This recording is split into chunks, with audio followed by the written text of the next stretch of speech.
এসব মামলায় সাবেক প্রধানমন্ত্রী শেখ হাসিনা, তার ছেলে সজীব ওয়াজেদ জয়, মেয়ে সাইমা ওয়াজেদ পুতুল, বোন শেখ রেহানা, রেহানার মেয়ে টিউলিপ রিজওয়ানা সিদ্দিক, ছেলে রাদওয়ান মুজিব সিদ্দিকদের মেয়ে আজমিনা সিদ্দিক সহ আরও অনেকে আসামি হন। শেখ পরিবারের সদস্যদের পাশাপাশি জাতীয় গৃহায়ন ও গণপূর্ত মন্ত্রণালয় ও রাজুকের একাধিক সাবেক ও বর্তমান কর্মকর্তা কর্মচারীকেও এসব মামলায় অভিযুক্ত করা হয়।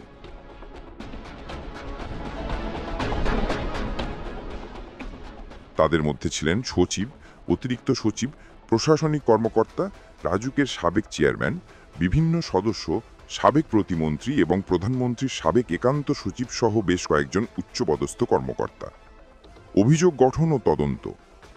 গত ৩১শে জুলাই ঢাকার বিশেষ জজ আদালত ৫-এর বিচারক মোহাম্মদ আবদুল্লাহ আল মামুন ৩টি মামলায় আসামিদের বিরুদ্ধে অভিযোগ গঠন করেন।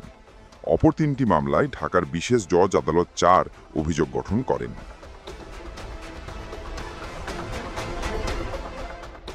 মামলার সূত্র অনুযায়ী ১৪ই জানুয়ারি সাবেক প্রধানমন্ত্রী শেখ হাসিনা সহ ৮ জনের বিরুদ্ধে একটি মামলা করা হয়। পরে তদন্ত শেষে ১০ই মার্চ তদন্তে পাওয়া আরও ৪ জন সহ মোট ১২ জনের বিরুদ্ধে অভিযোগপত্র দাখিল করা হয়।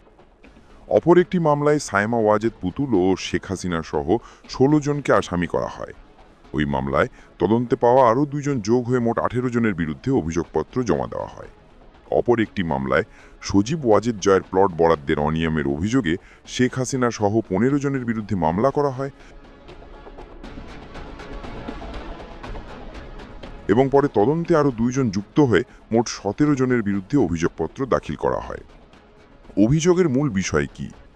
মামলার অভিযোগপত্রে বলা হয়, সরকারের সর্বোচ্চ পদে থাকার সময় সাবেক প্রধানমন্ত্রী শেখ হাসিনা ও তার পরিবারের সদস্যরা ক্ষমতার অপব্যবহার করেন।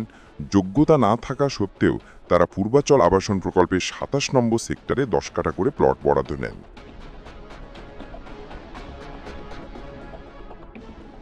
এই বরাদ্দ প্রক্রিয়ায় সংশ্লিষ্ট সরকারি কর্মকর্তাদের প্রভাবিত করা হয় এবং রাষ্ট্রীয় সম্পদের অপব্যবহার ঘটে।